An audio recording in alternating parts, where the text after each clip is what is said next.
അസ്സലാമു അലൈക്കും വറഹ്മത്തുള്ളാഹി തആല വബറകാതുഹു. ഷമ്മാസിനെ കണ്ടുവന്നതിന് ശേഷം നുസൈബയുടെ ഉപ്പയുടെ ഫ്രണ്ട് നജീബ് ക അതാ വിളിക്കുന്നു. എത്രയാണ് റൂം നമ്പർ ലത്തീഫെ? നീ പോയി വന്നോ? എന്നാൽ ഞാനിത് അങ്ങോട്ട് വരാം. നുസൈബയുടെ ഉപ്പ വളരെയധികം ആകാംക്ഷയോടെ പ്രതീക്ഷയോടെ അതാ ഹോസ്പിറ്റലിന് പുറത്തേക്ക് വരുന്നു. അസ്സലാമു അലൈക്കും. വഅലൈക്കും അസ്സലാം. എന്തായിടാ പോയിട്ട്? അല്ല, ഉമ്മാൻ്റെ വർത്താനം എങ്ങനെയുണ്ട്? ഉമ്മാക്ക് സോഡിയം കുറഞ്ഞു തന്നെയാണ്. അപ്പോൾ ചിലപ്പോൾ 2 ദിവസമൊക്കെ നിൽക്കേണ്ടി വരും. അതാണ്, കുറേ പ്രായമായില്ലേ. എന്നാലും ഉമ്മ ഇതുവരെ ഇങ്ങനെ അസുഖമൊന്നും ഇല്ലാതെ പിടിച്ച് നിൽക്കുകയായിരുന്നു. നമ്മളൊക്കെ ആണെങ്കിലേ എപ്പോഴോ തട്ടിപ്പോയിരുന്നു. എൻ്റെ സ്ഥിതി തന്നെ എനിക്കറിയില്ല. ഇടയ്ക്കിടയ്ക്ക് ഓരോ അസുഖം കൊണ്ട് ഓടി വരും. എന്നാലും പഴയ കാലത്തുള്ള ആൾക്കാർക്ക് തന്നെയാണ് ആരോഗ്യം കൂടുതൽ. അല്ല നജീബേ, ഇജ്ജ് പോയ കാര്യം എന്തായി? അതൊന്നും ഞമ്മക്ക് നടക്കൂല ലത്തീഫേ. അതെന്തേ പോരെ? എന്താപ്പം ഞാൻ പറയാം. നമുക്ക് പറ്റണതാണെങ്കിൽ നമുക്ക് ആലോചിക്കാം. ഇത് നമുക്ക് പറ്റാത്തത് നമ്മളെ തലയിൽ കയറ്റി വെച്ചാൽ അത് ചിലപ്പോൾ എപ്പോഴും നമുക്ക് അനുസരിച്ചുള്ള ടീം എടുക്കല്ല നല്ലത്. ഇപ്പോൾ ഒന്നാമത്തെ കല്യാണം തന്നെ കണ്ടില്ലേ ഓൾഡ്, അങ്ങനെ ആയിപ്പോയത്. ഇതിഞ്ഞിപ്പോൾ അതിലേറാണ്. അതെന്തേ? അതൊക്കെ അങ്ങനെയാണ്. പിന്നെയെന്ന് വെച്ചാൽ ചെക്കൻ്റെ സ്വഭാവം ആ രീതിയിലുള്ളതാണ് കേട്ടോ. എന്തേ മോശമാണോ സ്വഭാവം? എൻ്റെ കുട്ടി അങ്ങനെ ഇങ്ങനെയൊന്നും കണ്ടുപിടിക്കൂലല്ലോ. ഓള് കുറച്ചൊക്കെ നോക്കിയിട്ടും കണ്ടിട്ടൊക്കെ തന്നെ ഓൾക്ക് അനുസരിച്ചുള്ളവളൊക്കെ തന്നെ ഓൾ ഇഷ്ടപ്പെടുള്ളൂ. അല്ലാതെ അങ്ങനെയൊന്നും ഒരു കെണിയിലൊന്നും വീണ കുട്ടിയല്ല എൻ്റെ കുട്ടി. എൻ്റെ ഒരു ഇതിൽ അതൊക്കെ ശരിയായിരിക്കാം. പക്ഷെ ഇഷ്ടപ്പെട്ട് കഴിഞ്ഞാൽ പിന്നെ പറഞ്ഞിട്ട് കാര്യമില്ലല്ലോ. ഉപ്പാക്ക് അതെല്ലാം കേട്ടപ്പോൾ വിഷമമായി. അപ്പോൾ അതൊന്നും നടക്കൂലല്ലേ. അപ്പം എൻ്റെ കുട്ടിനോട് ഞാൻ എന്താ പറയുക? പൊന്നാരൻ്റെ ലത്തീഫെ, ഒന്നും പറയാനായിട്ടില്ല. ആളാരാണെന്ന് ഉറപ്പിക്കാതെ നമുക്ക് അങ്ങനെ പറയാൻ പറ്റുമോ? ഞാൻ ഒരു ചെക്കനെ കണ്ടു. ആ ചെക്കന് എല്ലാം കൊണ്ടും അടിപൊളിയാണ്. പിന്നെ ഉണ്ട് ഒരുപാട് കുട്ടികളൊക്കെ ഉണ്ട്. പക്ഷേ ഏതാ എന്താ ഒന്നും അറിയില്ലല്ലോ. ഞാനൊരു കുട്ടിനെ കണ്ടുടാ. ഓനെക്കുറിച്ച് പറയുകയാണെങ്കിൽ എന്താ പറയുക, അത്രക്കും പത്തര മാറ്റുള്ള ചെക്കന്, എല്ലാം കൊണ്ടും മൊത്തത്തിൽ അടിപൊളി. അതേ, ഓൻ്റെ രൂപം മാത്രം നോക്കിയിട്ടല്ല കേട്ടോ ഞാൻ പറയണത്. സമയം ളുഹർ ബാങ്ക് അങ്ങനെ കൊടുക്കുകയാണ്. ആ ഒരു സമയത്ത് ഞാൻ ആ പലചരക്ക് കടയിൽ ഇരിക്കുകയാണ്. അപ്പോൾ ഞാനിങ്ങനെ ഒരു ചെറിയൊരു അന്വേഷണത്തിൻ്റെ പേരിൽ ഇങ്ങനെ ചോദിച്ച് നോക്കി. അപ്പോൾ ഓല് പറഞ്ഞ്, കാക്ക അതാ പള്ളിയിൽ നിന്ന് ബാങ്ക് കൊടുത്താൽ ആ ഷോപ്പിൽ നിന്ന് ഒരാൾ ഇറങ്ങും, അതാണ് ആ ഷോപ്പിൻ്റെ ഓണർ എന്ന് പറഞ്ഞു. ഞാൻ ഒന്നും കൂടി അടുത്തുനിന്ന് കാണാൻ വിചാരിച്ചിട്ട് തൊട്ടടുത്ത ഷോപ്പിലേക്ക് ഒരു ചായക്കടയിൽ പോയി ചായയൊക്കെ വാങ്ങി കുടിച്ചപ്പോൾ ബാങ്ക് ഇങ്ങനെ കൊടുക്കുകയാണ്. ആ ഒരു സമയത്ത് ആ പള്ളിയിൽ നിന്ന് നല്ലൊരു ചുറുക്കുള്ള സുന്ദരനായ ഒരു യുവാവ് ഇങ്ങനെ ഇറങ്ങിപ്പോവാണ്. സത്യം പറഞ്ഞ് എൻ്റെ കണ്ണ് തള്ളിപ്പോയി. അത് കേട്ട് ഉപ്പയ്ക്ക് ആകെ സന്തോഷമായി. ഉപ്പയുടെ കണ്ണുകൾ വിടർന്നു. അതേ ലത്തീഫെ, സന്തോഷിക്കാനായിട്ടില്ല. അതാണോ ആള് അതല്ല വേറെ ആളാണോന്ന് ഉറപ്പിച്ചിട്ടില്ല. അത് കണ്ടിട്ട് നല്ലൊരു മുതലാളി ചെക്കൻ. എന്താന്നാ നല്ലൊരു പവറുള്ള ചെക്കന്, മൊത്തത്തിൽ അടിപൊളിയാണ്. അതിങ്ങനെ എനിക്ക് തോന്നിയില്ല കേട്ടോ. നമ്മളെ കുട്ടികളൊക്കെ സ്നേഹിക്കാൻ മാത്രം സ്നേഹിക്കും എന്നുള്ള കാര്യം എനിക്കറിയില്ല. കാരണം അതിൻ്റെ ഗെറ്റപ്പും കാര്യങ്ങളൊക്കെ കണ്ടാൽ എന്താന്നാ മൊത്തത്തിൽ ഒന്നും പറയാനില്ല. ഏറ്റവും എൻ്റെ സ്വഭാവ മഹിമ എന്ന് പറഞ്ഞാൽ, ഞാൻ പള്ളിയിലേക്ക് പോയി നിസ്കരിക്കാൻ ഞാനും പോയി, ഓൻ്റെ പിന്നാലെ ഞാനും പോയി. ഒന്നാമത്തെ സഫത്ത് തന്നെ സ്ഥലം പിടിച്ചിരിക്കുന്നു. രണ്ടാമത്തെ ഓൻ്റെ തൊട്ട് ബാക്കിലായിട്ട് തന്നെ ഞാൻ നിന്നു. പിന്നെ എല്ലാവരും എണീറ്റിട്ടും അതവിടെ നിന്ന് എണീക്കണില്ലേ. ദിക്റും സലാത്തും ചൊല്ലിക്കൊണ്ടും ദ്വാ ചെയ്തുകൊണ്ടും ഒക്കെ കഴിഞ്ഞ് എല്ലാവരും ഇറങ്ങി. ലാസ്റ്റാണ് ഓനും ഇറങ്ങിയത്. അങ്ങനെ എന്നെയൊക്കെ ഒന്ന് പരിചയപ്പെട്ട് ഞാൻ പറഞ്ഞു ഇങ്ങനൊരു മൊബൈൽ ഷോപ്പൊക്കെ വന്നതാണ്, ഇങ്ങനൊരു ഐഷാസ് മൊബൈൽസ് ഉണ്ട് എന്ന് പറഞ്ഞിട്ട് വന്ന് നോക്കി. ഇവിടെ എന്തൊക്കെ ഓഫറും കാര്യങ്ങളൊക്കെ ഉണ്ടെന്നോ അങ്ങനെ വന്നതാണെന്നൊക്കെ ഞാൻ പറഞ്ഞത്. ഏതായാലും ആ കുട്ടീനെ ഷോപ്പൊക്കെ കൂട്ടിക്കൊണ്ടുപോയി കാര്യങ്ങളൊക്കെ ചോദിച്ച് മനസ്സിലാക്കി. എൻ്റെ ഫോൺ മാറ്റണമെന്നല്ല, മക്കളുടെ മാറ്റണം എന്നൊക്കെ പറഞ്ഞിരുന്നു. എന്നാലും നോക്ക്, എൻ്റെ ഫോൺ ഇങ്ങോട്ട് പുതിയതാക്കി ഇങ്ങോട്ട് തന്ന്. അത് ശരി, അതിൻ്റെ ഇടയിൽ കൂടെ അതും. അപ്പോൾ എത്രയും പൈസ എടുത്ത് പൈസ ഒന്നും വാങ്ങിയില്ല. സ്ക്രീൻ കാർഡും ബാക്ക് പൗച്ചും ഒക്കെ ഇട്ട് തന്ന്. നിങ്ങൾക്ക് എന്തെങ്കിലും ആവശ്യം ഉണ്ടെങ്കിൽ വരാം, ഫോൺ വേണമെന്നുണ്ടെങ്കിൽ ഇവിടെ നിന്ന് എടുക്കുക, വില ഒന്നും വിഷയമില്ല, ഒക്കെ നമുക്ക് ഇങ്ങനെ കുറക്കാന്നൊക്കെ പറഞ്ഞിട്ട്. എന്നാലും നിങ്ങൾ ഈ ഷോപ്പ് കണ്ടുപിടിച്ച് വന്നതല്ലേ, കേട്ടറിന് അങ്ങനെ ഭയങ്കര സ്വീകരണടാ. പിന്നെ അതുമല്ലേ ഫുഡിനും വേണ്ടിയിട്ട് കുറേ എന്നെ നിർബന്ധിച്ചു. ഞാൻ പിന്നെ ആദ്യമായിട്ട് നമ്മളൊരു മൊബൈൽ ഷോപ്പൊക്കെ പോയിട്ട് ഓല കൂട്ടത്തിൽ പോയി ഫുഡ് കഴിക്കണ്ടല്ലോ വിചാരിച്ചിട്ട് ഓൻ പറഞ്ഞു ഫുഡൊന്നും ഇങ്ങോട്ടൊരു ഷോപ്പൊക്കെ വരുത്തുകയാണ്, ഞങ്ങളെല്ലാവരും ഒരുമിച്ച് കഴിക്കുകയാണ്, കഴിച്ചിട്ട് പോവാൻ ഇക്കാന്ന് ഒരുപാട് പറഞ്ഞു. എൻ്റെ പൊന്നാര ലത്തീഫേ, ഞാനതങ്ങോട്ട് മനസ്സിൽ വിചാരിച്ചു, ഈ ചെറുക്കനെങ്ങാനുമാണ് എൻ്റെ മരുവനായി വന്നെന്നാലേ എനിക്ക് ഭാഗ്യമുണ്ടടാ. ഞാൻ വിചാരിച്ചതേ എനിക്കൊരു ആൺതരില്ലല്ലോ, അപ്പോൾ എനിക്കൊരു മരുമകനായും മോനായും എല്ലാത്തിനും പറ്റിയൊരു കുട്ടിയാണ് ഓനെന്ന് ഞാൻ മനസ്സിൽ വിചാരിച്ചു. ഓൻ്റെ പ്രവൃത്തി കണ്ടിട്ട് എൻ്റെ കണ്ണുകളാണ് നിറഞ്ഞത്. എനിക്കിത് എങ്ങനെയെങ്കിലും എന്നോടൊന്ന് പറഞ്ഞാൽ അങ്ങോട്ട് എത്തിക്കിട്ടാനങ്ങോട്ട് ഒരുപാട് ടൈം പിടിച്ചു. അങ്ങനെയാണ് തോന്നി. അപ്പോൾ അത് പറഞ്ഞപ്പോൾ അതാ നജീബിക്കയുടെ കണ്ണുകൾ അറിയുന്നത് ഉപ്പ ശ്രദ്ധിച്ചു. എടാ നജീബേ, അത് ചിലപ്പോൾ അതൊന്നും ആയിരിക്കില്ല, അത്ര നല്ലൊരാളൊക്കെ അതിപ്പോൾ എങ്ങനെ എനിക്ക് തോന്നുന്നില്ല. മുതലാളിയാണെന്നല്ലേ പറഞ്ഞത്? ആ ഷോപ്പിൻ്റെ മുതലാളിയാണല്ലോ. ഏയ് അതാവാൻ ചാൻസ് ഇല്ല. അങ്ങനെയാണെങ്കിൽ എൻ്റെ കുട്ടി പറയുമല്ലോ ഷോപ്പിൻ്റെ മുതലാളിയാണ്. അതൊന്നുമല്ല, അവിടെ പണിക്ക് നിൽക്കണ ഏതേ ചെക്കന്മാരൊക്കെ ആയിരിക്കും, അറിയില്ല. അതൊന്നും എനിക്കറിയില്ല. അതാണെങ്കിൽ കഴിച്ചിലായി കേട്ടോ. തോരുന്നോ, ഈ നല്ലോണം തോരുന്നോ എൻ്റെ കുട്ടിക്കും വേണ്ടിയിട്ട്. ഓനാണെങ്കിൽ ഓൻ്റെ കല്യാണം കഴിഞ്ഞിട്ടൊന്നും ഉണ്ടാവില്ല, കണ്ടിട്ട് തോന്നുന്നില്ല, ചെറിയ ചെക്കനാണ്. ഓനാണെങ്കിൽ ഓനെ തന്നെ മരുമകനായി കിട്ടാനെങ്കിൽ തോരുന്നോ, പഠിച്ചവനോട് നല്ല തോരുന്നോ. കാരണം കിട്ടിയ കഴിച്ചിലായി മോനെ. അങ്ങനെ വേണം മരുക്കളായാൽ. അത് പഠിച്ചോൻ്റെ നസീബ് നമുക്ക് ഉണ്ടെങ്കിൽ എനിക്കത് മോൻ മരുമകനായി വരും. എൻ്റെ കുട്ടി കുറേ കഷ്ടപ്പെട്ടില്ലേ, അതിന് പകരമായിട്ട് പഠിച്ചോനായിട്ട് ഇറക്കിയതായിരിക്കും. എനിക്കങ്ങനെ തോന്നിട്ടോ. സത്യം പറഞ്ഞാൽ എൻ്റെ മനസ്സ് നിറഞ്ഞു പോയടാ ആ ഒരു കുട്ടീനോട് സംസാരിച്ചപ്പോൾ. ഓൻ്റെ ആ സ്വഭാവം പെരുമാറ്റവും കാര്യങ്ങളും അതുമല്ല ദീനേച്ചിട്ട, അതാണ് മെയിനായിട്ടേ. ഇനിയിപ്പോൾ എത്ര തന്നെ വലിയ പണക്കാരാണെങ്കിലും എന്ത് പൈസക്കാരാണെങ്കിലും ഒക്കെ ആണെങ്കിലും എത്ര ഷോപ്പിൽ തിരക്കുള്ള സമയമാണെങ്കിൽ പോലും ഇവന് ബാങ്ക് കൊടുത്താൽ ഇവന് ഷോപ്പിൽ നിൽക്കൂല എന്നാണ് പറയണതേ. അതവിടെ ചുറ്റുഭാഗത്തുള്ള എല്ലാവരും പറയണേ ബാങ്ക് അങ്ങോട്ട് കൊടുത്തു കഴിഞ്ഞാൽ പിന്നെ ഒരു നിമിഷം അങ്ങോട്ടും ഇങ്ങോട്ടും ഇല്ല, അപ്പം തന്നെ ഇറങ്ങുകയാണ് ഉള്ളൂഹ് ചെയ്ത് നേരെ ജമാഅത്തിന് കൂടാൻ. അത് ഒന്നാമത്തെ സഫിൽ. ഉച്ചക്കൊക്കെ പൊതുവെ ആൾ കുറവായിരിക്കും, എങ്കിലും ഓനെന്നൊക്കെ ആ ഒരു പ്രതിഫലം കിട്ടാൻ വേണ്ടിയിട്ടേ. അങ്ങനത്തെ കുട്ടികളെ കിടപ്പ് ഉണ്ടാവുമോ ഒന്ന് ആലോചിച്ച് നോക്കിയേ. ഉണ്ടാവുമായിരിക്കും, പക്ഷേ അതല്ല ഇത്രയ്ക്കും വലിയ മുതലാളി ചെക്കന്മാർ, ഇത്ര ഗ്ലാമറുള്ളവർ, അത് കുറച്ചൊക്കെ പണവും പത്രാസൊക്കെ ഉള്ളവരൊക്കെ ഓല സൗകര്യത്തിനനുസരിച്ചല്ലേ പള്ളിക്ക് വരികയാണെങ്കിൽ എങ്ങനെയൊക്കെ തന്നെ ആയാലും. പക്ഷേ ഇതങ്ങനല്ല കേട്ടോ. ഇത് സത്യം പറഞ്ഞാലേ മൊത്തത്തിലൊരു ഓനെ കണ്ടപ്പോൾ തന്നെ ഞമ്മക്കൊരു പോസിറ്റീവ് എനർജി, എന്താ അറിയില്ല. അത് മറ്റൊന്നും കൊണ്ടായിരിക്കില്ല, ഈമുള്ള കുട്ടികളൊപ്പം നിൽക്കുമ്പോൾ അതൊരു വേറെ തന്നെയാണല്ലോ. നജീബേ, ഈ അങ്ങനെയൊക്കെ പറയണുണ്ട്, ഏതൊക്കെ ഇനി എൻ്റെ മോളോട് ചോദിച്ചു നോക്കിയെങ്കിലേ മനസ്സിലാവുള്ളൂ ഏതാണ് ആ കുട്ടി എന്നുള്ളത്. പക്ഷേ ഇനിയിപ്പോൾ ഈ ഹോസ്പിറ്റലിൽ നിങ്ങളുടെ ഇറങ്ങിയിട്ട് വേണ്ടേ, ഇന്ന് വൈകുന്നേരം ഇനിയിപ്പോൾ എളാമാൻ്റെ അടുത്തേക്കാണ് മക്കളെ പറഞ്ഞേക്കണത്. കാരണം ഞാനും എൻ്റെ പെണ്ണുങ്ങളും ഹോസ്പിറ്റലിലാണ്, അനിയനും ഹോസ്പിറ്റലിലാണ്. പിന്നെ ഓൻ്റെ റെയ്മിൻ്റെ പെണ്ണുങ്ങൾക്ക് ചെറിയ മക്കളും കുട്ടികളൊക്കെ ആയതുകൊണ്ടേ ഓൾക്ക് പിന്നെ ഹോസ്പിറ്റലിൽ നിൽക്കലൊന്നും നടക്കൂല, എല്ലാവരും കൂടി പോന്നിട്ട്. അപ്പോൾ മക്കൾ അങ്ങോട്ട് പോയിക്കോട്ടെ, ഉമ്മാൻ്റെ അടുത്ത് ആളില്ല ഞാൻ പറ്റൂലല്ലോ. ഞങ്ങൾ 2 ആമക്കളും പിന്നെ ഇനിയിപ്പോൾ പെങ്ങൾ ഓള് ഇനിയിപ്പോൾ കുട്ടികളൊക്കെ ആയിട്ട് വന്നായി കിട്ടുമ്പോൾ അതിനേക്കാളല്ല നമ്മൾ നിൽക്കുകയല്ലേ. എനിക്കും തന്നെ ഇപ്പോൾ ചെറിയ മക്കൾ വരാൻ ഓലൊക്കെ എളാമാൻ്റെ അടുത്തേക്കാണ് പോയിക്കോട്ടെ, ഉമ്മാക്കും വേണ്ടല്ലേ. അപ്പം എന്തായാലും ഇജ്ജ് പോയിൽ കാര്യം കിട്ടിയേക്കണല്ലേ ലത്തീഫേ. ഇജ്ജ് ദുആ ചെയ്തോ, ഓൻ തന്നെ ആയിരിക്കണം എൻ്റെ കുട്ടീനെ കെട്ടണം മരുമകന്.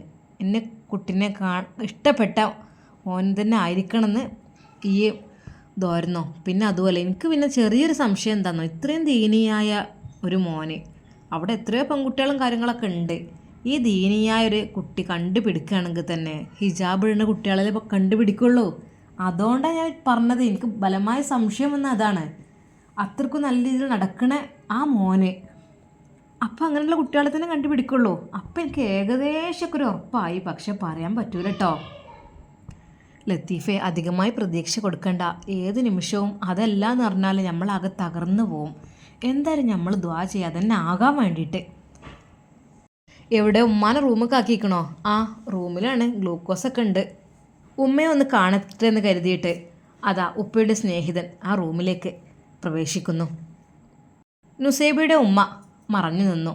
ആ കാക്ക, നിങ്ങൾ പോയി വന്നോ? ആ, ഞാനൊക്കെ പോയി വന്നു. എന്താ മട്ടെന്നാവല്ലേ, ഒക്കെ റാഹത്തല്ലേ? അപ്പോഴേക്കും ഒപ്പയുടെ അനിയൻ അങ്ങോട്ട് അകത്തേക്ക് വന്നു. പിന്നെ ഉമ്മ ഒന്നും ചോദിച്ചില്ല. കാരണം ഒന്നും അറിയാതെ ഒന്നും പറയാത്ത സംഭവങ്ങളാണ്. മകൾക്ക് അങ്ങനെ ഒരു ഇതുണ്ട് എന്ന് പറഞ്ഞപ്പോൾ അന്വേഷിച്ചു എന്ന് മാത്രം, അല്ലാതെ കുടുംബങ്ങളോടും ആരോടും പറയാനൊന്നും ആയിട്ടില്ലല്ലോ. അല്ല, ഉമ്മാക്കിപ്പോൾ ഉമ്മ എന്തെങ്കിലും കഴിച്ചോ? ഗ്ലൂക്കോസ് ഉണ്ട്, പിന്നെ ഇപ്പോൾ നല്ല ക്ഷീണമുണ്ട് ഉമ്മാക്ക്. എന്നാലും ഉമ്മാക്ക് അത്ര വലിയ കുഴപ്പമൊന്നുമില്ല കേട്ടോ. ഉമ്മാക്ക് ഭക്ഷണം കഴിക്കണേനും ഇനിയിപ്പോൾ എന്തെങ്കിലും ചക്കക്കൂട്ടാനായാലും കഞ്ഞിയായാലും 10 മണിക്കൊക്കെ ആ നേരത്ത് ചോറങ്ങനെ കഴിക്കൂല. രാവിലെ ചായൻ്റെ കടിയും അതൊക്കെ എപ്പോഴെങ്കിലൊക്കെ കുറച്ചീച്ചൊക്കെ ഇങ്ങനെ കഴിക്കും. എന്നാലും 10 മണിക്കൊരു കഞ്ഞി കിട്ടണം. ആ ഒരു കഞ്ഞിയും പിന്നെ അതിക്കൊരു കൂട്ടാനും. അതിനിപ്പോൾ ചക്ക ആയാലും വേണ്ടിയില്ല, ചേമ്പായാലും വേണ്ടിയില്ല, പൂളായാലും വേണ്ടിയില്ല, എന്താണുള്ളത് അത് നല്ലോണം ഒന്ന് കൂട്ടും. അതാണ് ഉമ്മ ഇങ്ങനെ നീച്ച് നടക്കണത്. ആ നേരത്ത് ഭക്ഷിക്കും. പിന്നെ ഉച്ചക്കൊന്നും പിന്നെ വല്ലാതെ കഴിക്കൂല. പിന്നെ വൈകുന്നേരം ഒരു ചായ, അങ്ങനെയൊക്കെ. ഇപ്പോൾ 2 ദിവസമായിട്ട് അത് കഴിക്കാൻ കഴിയണില്ല. അപ്പം അങ്ങോട്ട് ക്ഷീണിച്ചാൽ തോന്നുന്നുണ്ട്. ഞങ്ങൾ പിന്നെ ഇവിടെ അല്ലേ, ഇളച്ചി അങ്ങനെയൊക്കെയാണ് പറഞ്ഞത്.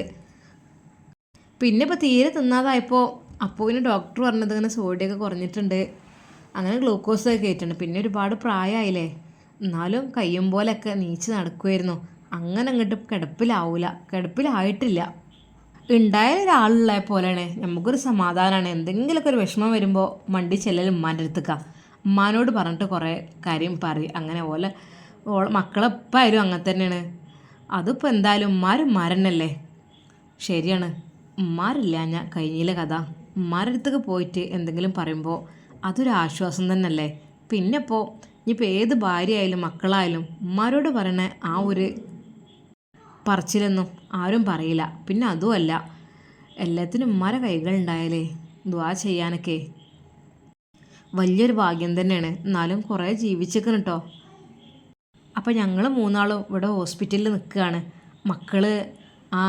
അത് ഓൻ പറഞ്ഞു, മക്കളൊക്കെ അങ്ങോട്ട് തറവാട്ടിലേക്ക് പോയിക്കണെന്നുള്ളത്. എന്തായാലും പഠിച്ചാൻ പെട്ടെന്ന് ഷിഫ്റ്റാക്കട്ടെ. എന്നാൽ ഞാൻ ഇറങ്ങട്ടെ കേട്ടോ ലത്തീഫേ. എന്നാൽ ഞാൻ ഇറങ്ങട്ടെ. ലത്തീഫോഴേക്കും ഉമ്മാക്ക് എന്തൊരു മെഡിസിൻ വാങ്ങാൻ വേണ്ടി താഴേക്ക് പോയതായിരുന്നു. എന്നാൽ പിന്നെ ഞാൻ ഇറങ്ങട്ടെ കേട്ടോ. ആയിക്കോട്ടെ. എന്നാൽ പിന്നെ ഒരുപാട് നന്ദി ഉണ്ട് കേട്ടോ. എന്നോട് എങ്ങനെ നന്ദി പറയണമെന്നറിയില്ല. മോളെക്കുറിച്ച് ഇങ്ങനെ കേട്ടപ്പോഴേ ഒന്ന് അന്വേഷിക്കാൻ എന്നോട് പറയണേ ഏറ്റവും നല്ലത് എനിക്ക് തോന്നി. ഈ ഒരു സിറ്റുവേഷനിൽ ഈ പോയല്ലോ, അനക്കടാ അതിനുള്ളത് പഠിച്ചോൻ തരും. എന്താ ലത്തീഫേ ഈ ഇങ്ങനെ? നമ്മൾ അങ്ങനെ തന്നെയല്ലേ, എന്തുണ്ടെങ്കിലും അങ്ങോട്ടും ഇങ്ങോട്ടും നമ്മൾ പറയലും ഒക്കെ അങ്ങനെ തന്നെയല്ലേ. ഈ വിഷമിക്കല്ലേ, ഹയറാണെങ്കിൽ അത് തന്നെയാണ് നടക്കട്ടെ. അതേ എനിക്കുള്ള പ്രാർത്ഥന. ഇജ് ദോരക്ക്.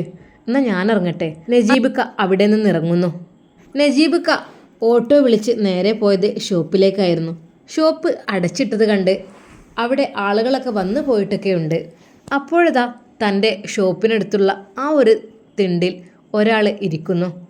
ആരാ അപ്പോൾ ഇങ്ങനെ വന്നിരിക്കുന്നത്? മജീദാണല്ലോ. എന്തൊക്കെയാണാവും ഇനി അടുത്തത്? എവിടെ മുതലാളി ഞങ്ങൾ?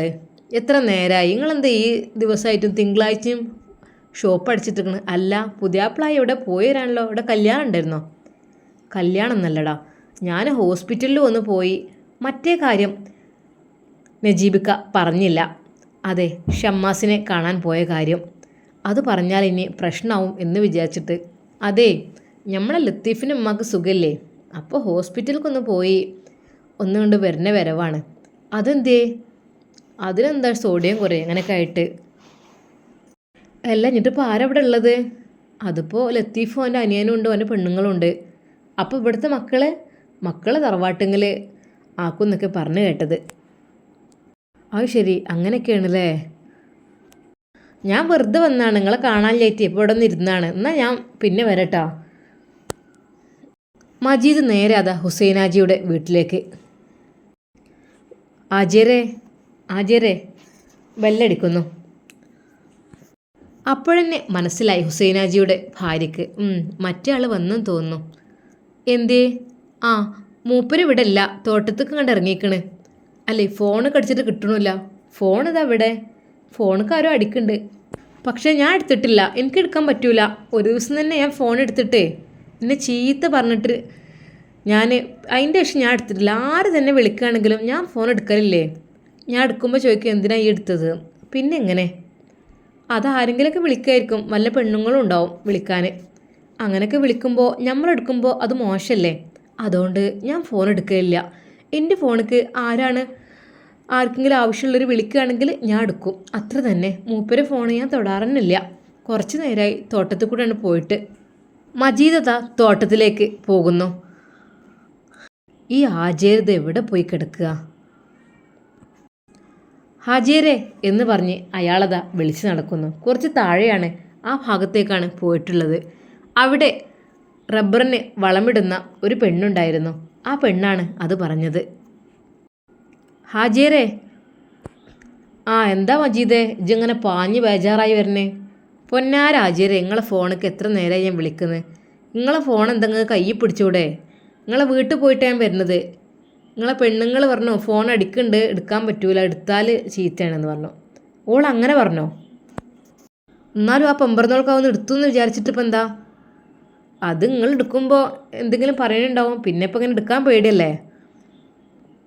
പിന്നെ എന്തിനാ ഓളതിൻ്റെ ഉള്ളിൽ കെട്ടിക്കുട്ടി വെച്ചിരിക്കണത്? ഹാജിയർക്ക് ദേഷ്യം പിടിക്കുന്നു. എന്താ ഇങ്ങനെ മണ്ടിപ്പാഞ്ഞു വരണേ? ഒന്നുമില്ല, നമ്മൾ ലത്തീഫില്ലേ, ഓൻ്റെ ഉമ്മാക്ക് സുഖമില്ലാതായിട്ട് ഹോസ്പിറ്റലിലാണ്. ഏത് നമ്മളെ കാണാൻ പോയ അതോ? ഉമ്മാക്ക് സുഖമില്ലായിട്ട്. എന്നിട്ട് ഓനും ഓൻ്റെ അനിയനൊക്കെ ഹോസ്പിറ്റലിലാണ്, ഓൻ്റെ പെണ്ണുങ്ങളും. അപ്പോൾ മക്കളങ്ങോട്ട് തറവാട്ടുങ്ങൾക്ക് ആക്കി കൊടുക്കും എന്നൊക്കെ പറയണത്. ഐറ്റങ്ങൾക്ക് തന്നെ അവിടെ ബുദ്ധിമുട്ടാണല്ലോ തറവാട്ടുങ്ങൾ. 3-4 ചെറിയ മക്കളുണ്ട്. അപ്പം ഇവരും കൂടി അങ്ങോട്ട് എത്തിയിട്ട് എന്താ ഐറ്റങ്ങൾ കാട്ടുക? അല്ലെങ്കിൽ കൂലിപ്പണി എപ്പോഴെങ്കിലും.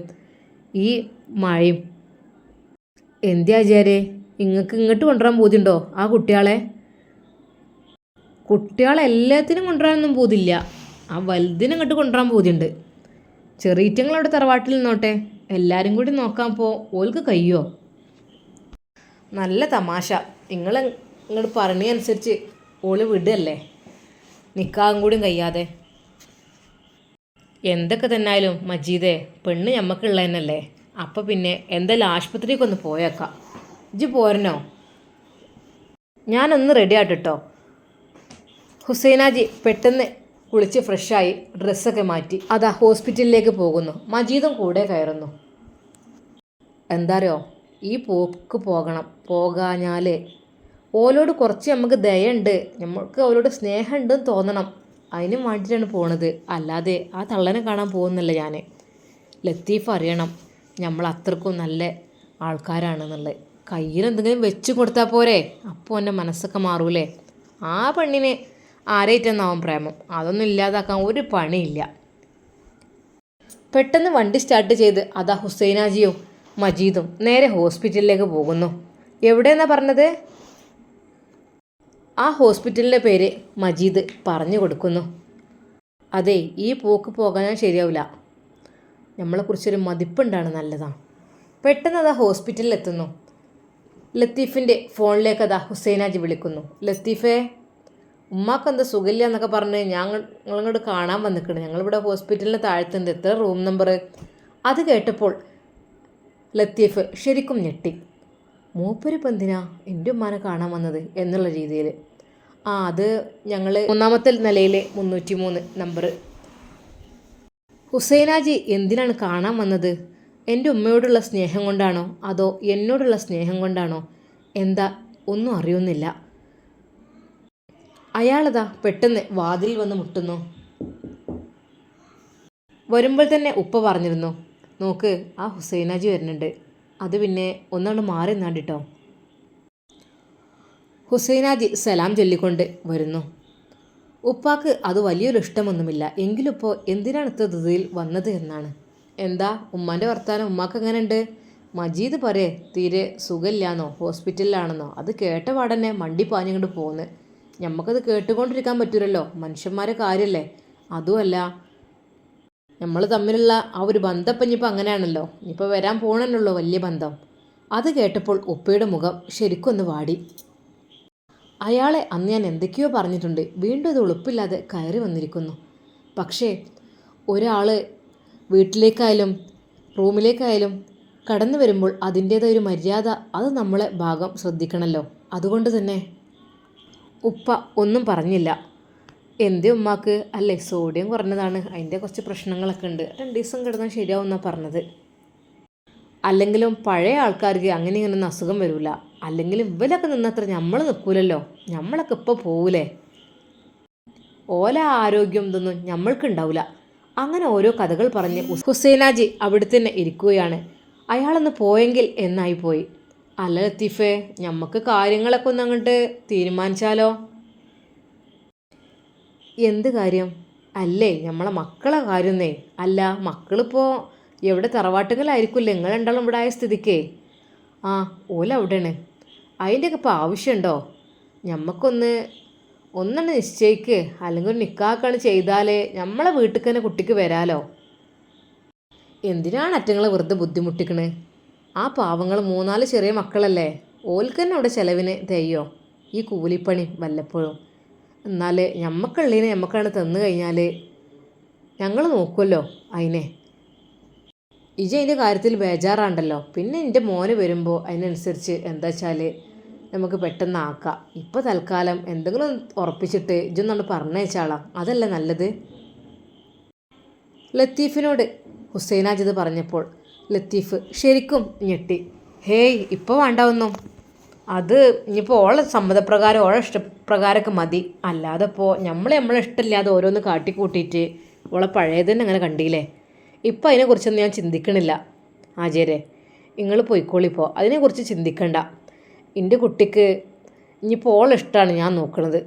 ഓളെ ഇഷ്ടം എന്താണ് അത് ഞാൻ നടത്തി കൊടുക്കും. അല്ലാതെ പിടിച്ച് പറിച്ച് ഓളെ ഇഷ്ടമില്ലാതെ ഒരു ബന്ധത്തിനും ഞാൻ നിൽക്കണില്ല. ഒന്നെന്നെ ഞാൻ നിന്നു.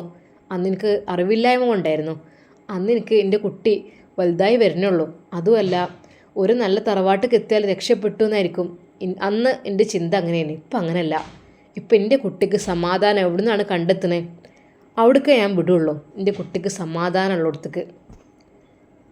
ലത്തീഫ്, ഇജ് എന്തൊക്കെയാണ് ഈ പറയണത്? കല്യാണം എന്തൊക്കെ കാണാൻ വരലും ഉറപ്പിക്കലൊക്കെ കഴിഞ്ഞിട്ട് ഇജ് എന്തുകൊണ്ടാ? എന്ത് വിഷയം മാറുകയാണോ ജി?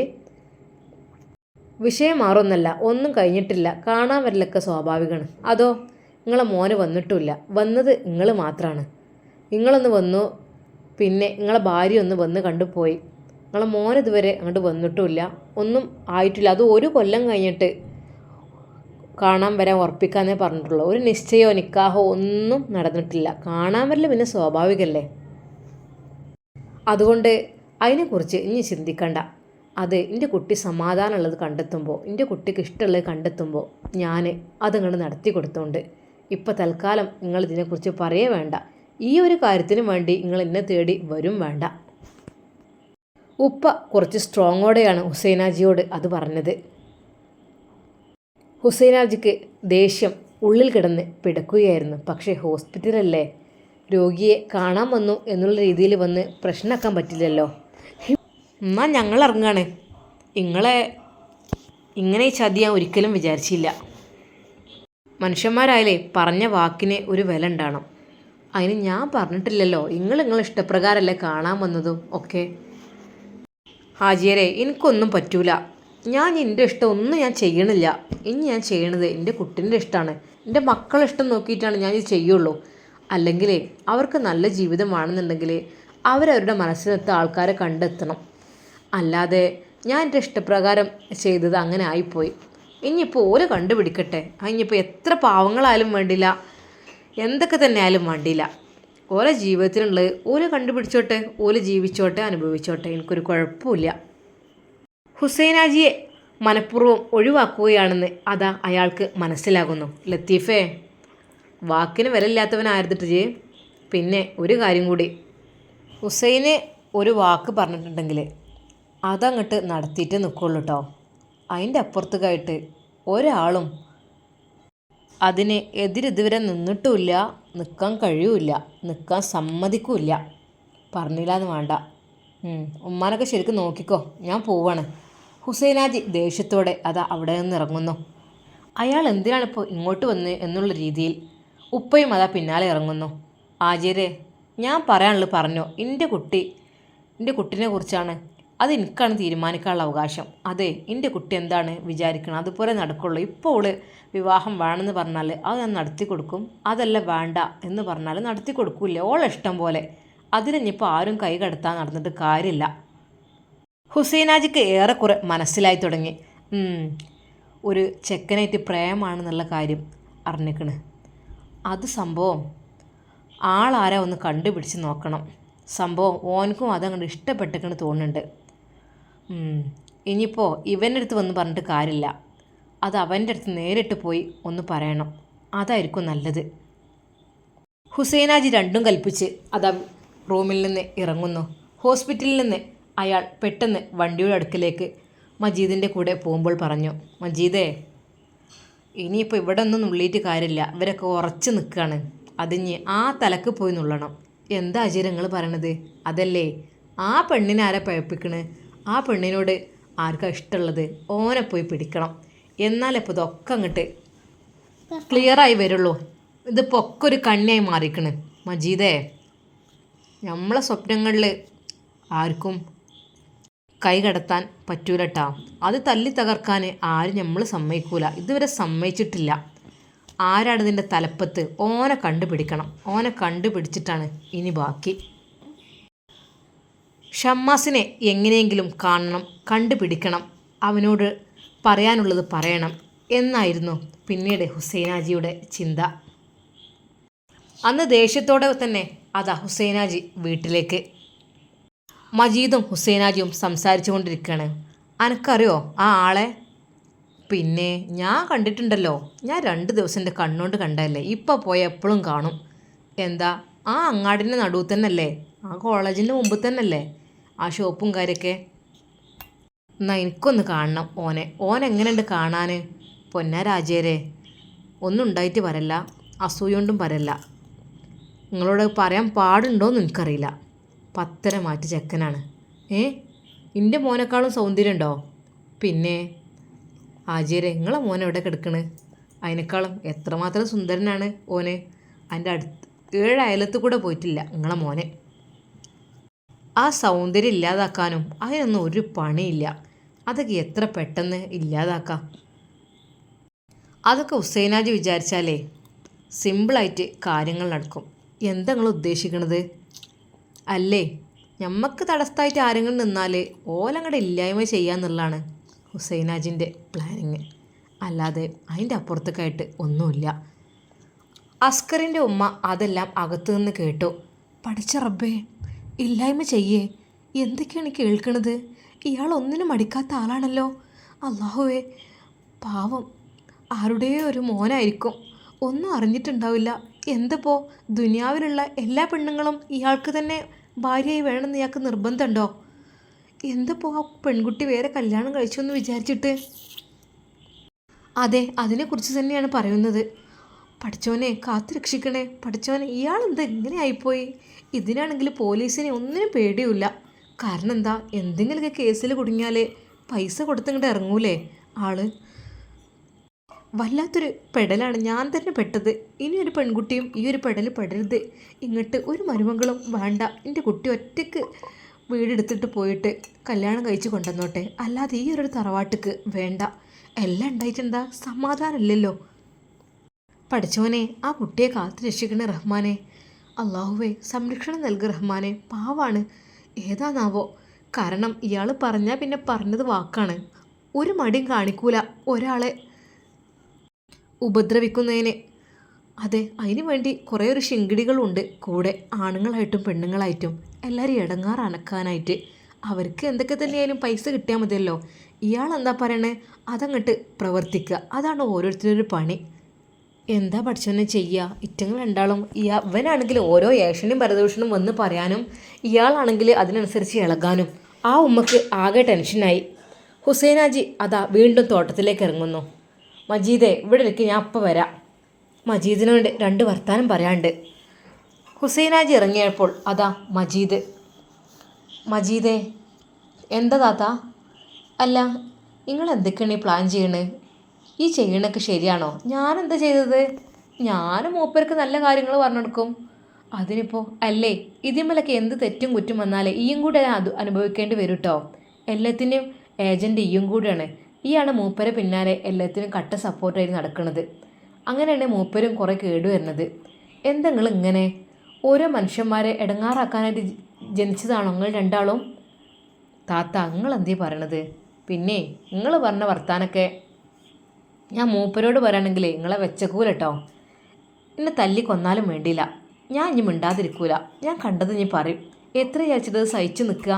നിങ്ങൾ ആരെ വക വരുത്തുന്ന കാര്യമൊക്കെയാണ് ഈ പറയണത്? അത് മൂപ്പര് വെറുതെ പറയാണ്. അത് നിങ്ങളെ മോൻക്ക് ഒരു പെൺകെട്ട് പറഞ്ഞിനല്ലോ അന്ന്, ആ നുസീബ എന്ന പെൺകുട്ടിനെ. ഓളെ ആരോ ഇഷ്ടപ്പെട്ടിക്കണമെന്നോ ഓൾക്ക് അങ്ങോട്ടും ഇഷ്ടമാണെന്നോ അത് മതിയെന്നോ അങ്ങനെയൊക്കെ ഇതായപ്പോൾ അത് പറ്റൂല, നമുക്ക് തന്നെ വേണമെന്നാ മൂപ്പര് പറയണത്. മൂപ്പര് പറഞ്ഞതിലും കാര്യമുണ്ട്. കാരണം നമ്മളല്ല ആദ്യം അത് കണ്ടുപിടിച്ചോ നോക്കിയതൊക്കെ. അപ്പോൾ മൂപ്പർക്ക് അതിൻ്റെതായ സങ്കടം ഉണ്ടാവില്ലേ? എൻ്റെ മോൻക്ക് അതിൽ സങ്കടമില്ല കേട്ടോ. എൻ്റെ മോൻക്കില്ലാത്ത സങ്കടം എന്നാ മൂപ്പർക്ക്. മൂപ്പരല്ലല്ലോ കെട്ടുന്നത്. പൊന്നാര താത്ത, ആദ്യം ഉദ്ദേശം വേറേനു, മൂപ്പർക്ക് തന്നെ ആയിരുന്നു വിചാരിച്ചത്. പിന്നെയല്ലേ മോൻക്കാക്കി മാറ്റിയത്. ആ രണ്ടാക്കും പറ്റും. അത് കേട്ടപ്പോൾ ആ താത്താക്ക് ദേഷ്യം വന്നു. നാണില്ലല്ലോ മജീദേ നിങ്ങളീ സ്വഭാവത്തിന്. ഉളുപ്പില്ലാത്ത രണ്ടെണ്ണം ഏത് സമയത്ത് ഇത് തന്നെ സംസാരം. ആ കുട്ടിയെങ്കിലും രക്ഷപ്പെട്ടു പോയിക്കോട്ടെ, നിങ്ങളെന്തിനാന്ന് മുടക്കാൻ നടക്കണത്? ആ തന്തൻ്റെ സ്വഭാവം മാറി കിട്ടൂല, എന്നും അങ്ങനെ തന്നെ. പൊന്നാര താത്ത, പുതിയാപ്പിളാർ അങ്ങനെയൊന്നും പറയില്ലട്ടോ. സ്വഭാവം കൊണ്ടാണ് ഞാൻ പറയണത്. എന്തൊരു ചീപ്പ് സ്വഭാവമാണ് ഇതൊക്കെ. അയ്യേ എല്ലാവർക്കും അറിയാം. പക്ഷേ പണം കൊണ്ട് കണ്ട് മറിക്കുകയാണ്. എന്ത് തെറ്റ് ചെയ്താലും പണം ഉണ്ടല്ലോ, പണം വാരി എറിഞ്ഞാൽ എല്ലാത്തിനും മറവിൽ ജീവിക്കുക, ഒളിവിൽ ജീവിക്കുക എന്നുള്ളൊരു ചിന്തയാണ്. എല്ലാവരോടും ഇതൊക്കെ തുറന്ന് പറയണം, അതാണ് ഞാൻ ആഗ്രഹിക്കുന്നത്. മജീദേ ഈ രീതിയിലുള്ള സംസാരം ഇനിയും എൻ്റെ മുമ്പിലുണ്ടെങ്കിലേ ഞാനത് എല്ലാവരോടും പറയൂ കേട്ടോ. പറഞ്ഞില്ല എന്ന് വേണ്ട. ഏതെങ്കിലും കുട്ടികളെ എങ്ങനെയെങ്കിലും ജീവിച്ചോട്ടെ, അതിനിപ്പോൾ നിങ്ങൾക്കെന്താ? ആ കുട്ടിക്ക് നല്ലൊരു ജീവിതം ഉണ്ടാണെങ്കിൽ അതായിരിക്കും എനിക്കും ഇഷ്ടം. അല്ലാതെ ഈ വീട്ടിലേക്ക് കെട്ടിക്കൊണ്ടുവരാൻ എനിക്ക് താല്പര്യം തന്നെയല്ല. ഇനിയിപ്പോൾ ഈ എൻ്റെ ഹുസൈനാദിനോട് പറഞ്ഞാലും വേണ്ടില്ല, ഇല്ലെങ്കിലും വേണ്ടിയില്ല, എനിക്കൊരു പേടിയില്ല. മജീദ് അതെല്ലാം കേട്ടുകൊണ്ട് നിന്ന് ഇത് കാജേരോട് പറഞ്ഞിട്ട് താത്താക്ക് രണ്ടെണ്ണം പൊട്ടണം. അപ്പോഴാണ് താത്താൻ്റെ നാവൊന്നും അമരുള്ളൂ. എൻ്റെ നേർക്ക് എന്തിനാ ഓളെടുക്കണത്? പൊന്നാര താത്ത, ഞാനെന്താ പറയുക, നിങ്ങളെ മാപ്പിള അങ്ങനത്തെ ഒരു ആഗ്രഹക്കാരനായതുകൊണ്ട് ഞാൻ എൻ്റെ അസിസ്റ്റൻ്റായി നിൽക്കുകയാണ്. ഞമ്മക്ക് വല്ലതും തടഞ്ഞാണ്ട് കൊണ്ടുപോയി കൊടുത്താലേ എനിക്കുള്ള എൻ്റെ കുടുംബത്തിന് തിന്നാളേ കിട്ടുള്ളൂ. അങ്ങനെ ഞാൻ ചെയ്യണുള്ളൂ. അല്ലാതെ തെറ്റിനെ പ്രേരിപ്പിക്കുന്ന നിങ്ങളെ ഭർത്താവ് തന്നെയാണ്, വേറെ ആരുമല്ല. അതും പറഞ്ഞ് മജീദത ഇറങ്ങിപ്പോകുന്നു. ഷമ്മാസ് ഇതൊന്നും അറിയുന്നില്ല. അവൻ്റെ സന്തോഷകരമായ ജീവിതത്തിന് വേണ്ടി തുടക്കം കുറിക്കുകയാണ്. ഉമ്മയോട് കാര്യങ്ങളെല്ലാം പതുക്കെ പതുക്കെ പറഞ്ഞ് റെഡിയാക്കുകയാണ് ഷമ്മാസ്. പെട്ടെന്ന് നിക്കാഹിനുള്ള ഓരോ കാര്യങ്ങളും ഉമ്മയോട് പറഞ്ഞ് സെറ്റാക്കുകയാണ്. പിന്നിലൂടെ ഇങ്ങനെയൊരു കുബുദ്ധികൾ പ്രവർത്തിക്കുന്നുണ്ട്, അല്ലെങ്കിൽ ഇങ്ങനെയൊരു ഗൂഢാലോചന നടക്കുന്നുണ്ട് എന്നുള്ള കാര്യം പാവം ഷമ്മാസ് അറിയുന്നേയില്ല. നുസൈബയും അതുപോലെ തൻ്റെ പ്രിയപ്പെട്ട ഷമ്മാസിൻ്റെ കൂടെ ജീവിക്കുവാൻ ആഗ്രഹിച്ചു പോയി. ഇൻഷാ അല്ലാഹ് അത് എന്നായിരിക്കും എന്ന് നമുക്ക് കാത്തിരുന്ന് കാണാം. എല്ലാവർക്കും അസ്സലാമു അലൈക്കും വറഹ്മത്തുള്ളാഹി.